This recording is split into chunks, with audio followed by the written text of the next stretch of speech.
Alors bonjour Christophe, nous sommes avec Christophe Rhin aujourd'hui.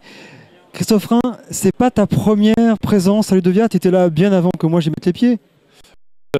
C'est ma quatrième participation à Ludovia. Et chaque année, soit je découvre, soit je fais découvrir des nouveaux usages que je pratique dans mon atelier canopé. Attends, moi je lis sur ton badge, tu as ton nom facile, médiateur de ressources numériques et atelier canopé de Tulle. Donc Tulle, je vois, c'est une ville, un atelier, je comprends. Alors, c'est quoi un atelier canopé? Alors, l'atelier canopé, c'est le nouveau service qui permet donc de trouver des ressources et de se faire accompagner dans la production de ressources et avoir de l'aide au niveau de leur pratique pédagogique au quotidien. Donc c'est à la fois un lieu où on va trouver des bouquins, mais aussi de l'aide si on a besoin de faire un montage vidéo ou on a besoin d'une formation sur les utilisations de tablettes, etc. Quand tu parles de physique ou c'est un lieu en ligne, comment ça s'organise? En fonction des endroits, ça peut être les deux. Parce que l'atelier canopé, donc chaque département a son atelier canopé, qui est un lieu physique où travaillent différentes personnes. Et ça peut aussi être des formations en ligne en fonction des ateliers. Ça peut être aussi complètement hors les murs. Actuellement, on fait de nombreuses animations dans les établissements ou des formations dans les établissements pour être au plus près du quotidien des enseignants. Donc, c'est un lieu d'accompagnement à la scénarisation, mais aussi, j'ai cru comprendre, à la publication. Donc, quand on publie, il y a une dimension publique là. Qu'est-ce qui se passe? Est-ce que c'est... Dis-nous où est le curseur? Alors, tu es en train de parler du service Canoprof. Donc, le service Canoprof. C'est une brique de Canopé, d'accord? Donc Canoprof est un service qui est tout récent et qui va permettre aux enseignants de scénariser leurs cours, de le publier et de le diffuser. D'accord. Donc ce travail va se faire en collaboration avec le canopé, l'atelier canopé local de l'enseignant, s'il a envie. Il peut se faire assister, se faire aider pour la prise en main, pour par exemple transformer une vidéo ou réduire une image, toutes les pratiques quotidiennes voilà, qui posent souvent problème pour diffuser une ressource ou un cours.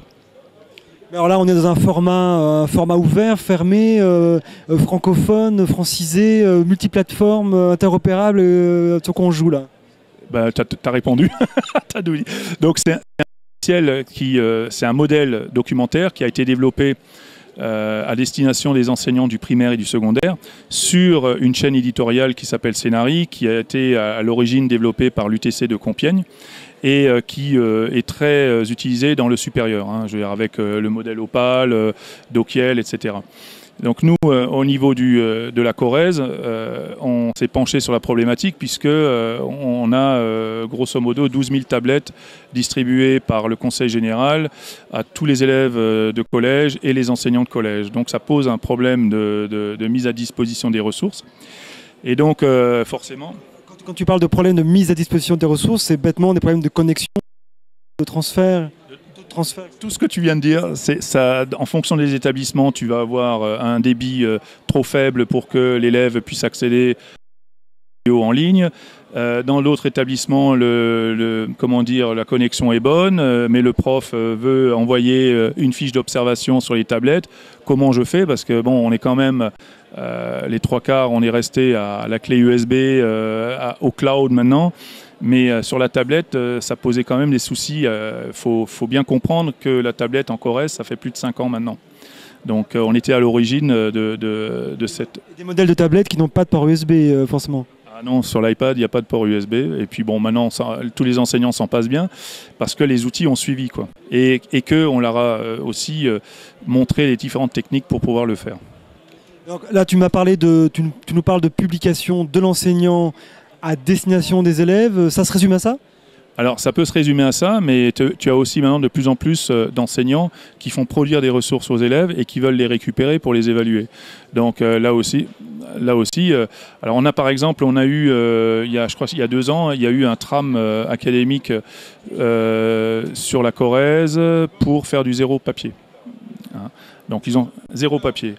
Alors bon, ça n'a pas fonctionné jusqu'au bout parce que pour des histoires techniques ou de maintenance des tablettes, mais globalement l'expérience a été intéressante et de développer des procédures pour qu'on arrive justement à éliminer le plus possible le papier, quoi. Mais j'avais dans l'esprit, en te posant la question, est-ce qu'il y a de la publication en interne à destination d'enseignants à enseignants pour du partage de ressources? Alors Canoprof fournit donc un service cloud, ce qui veut dire que concrètement un enseignant peut se créer son domaine d'hébergement, mais aussi de production. Et lorsque j'ai mon domaine de production, donc mon espace, je vais pouvoir inviter des collègues à travailler ensemble. Alors, ils peuvent travailler soit directement avec moi à la production depuis zéro d'un cours, mais on peut aussi imaginer, j'ai fait un cours, tu as fait un cours de philo, d'accord? Moi, tu veux bien me le partager, mais tu veux pas que je travaille directement sur le tien, d'accord? Donc, on va faire ce qu'on appelle un atelier dérivé. Tu dérives ton atelier, j'ai une copie à ma disposition. L'atelier, c'est mon espace. C'est là où tu travailles, hein, tu vois, c'est là où tu bricoles et tu fais tout. Et donc, dans cet atelier dérivé, moi je vais pouvoir faire les modifs que je veux, il y a des choses qui ne m'intéressent pas, je vais supprimer, etc. Mais toi, entre-temps, tu as rajouté une nouvelle séance. Ah oui. Et cette séance, parce que je travaille. Voilà, parce que tu travailles aussi. Je vais pouvoir la récupérer, elle va s'ajouter à mon atelier dérivé, donc je vais disposer de toutes tes modifications, d'accord, et en même temps rajouter les miennes. Donc ça, c'est hyper intéressant. Et à un moment donné, oublier les dérivés. Il est toujours à toi, et moi je m'en suis fait un dérivé. Alors évidemment, on travaille sous des licences Creative Commons de manière à éviter toute problématique. C'est bien la moindre des choses. Et on travaille au niveau académique ou là on peut vraiment imaginer une collaboration nationale? C'est toi qui invites, donc tu peux très bien inviter des gens de l'extérieur. La seule condition, c'est qu'ils aient créé un compte réseau Canopé, d'accord, et qu'ils soient enseignants, hein, donc du domaine éducatif, hein, parce que maintenant le domaine éducatif est quand même très large. Ça veut dire que concrètement, c'est toi qui es en charge de ton atelier. Alors, tu en parles bien parce que tu en as bien entendu parler de Canopé Prof ou bien parce que... Oui, je suis comment on appelle ça?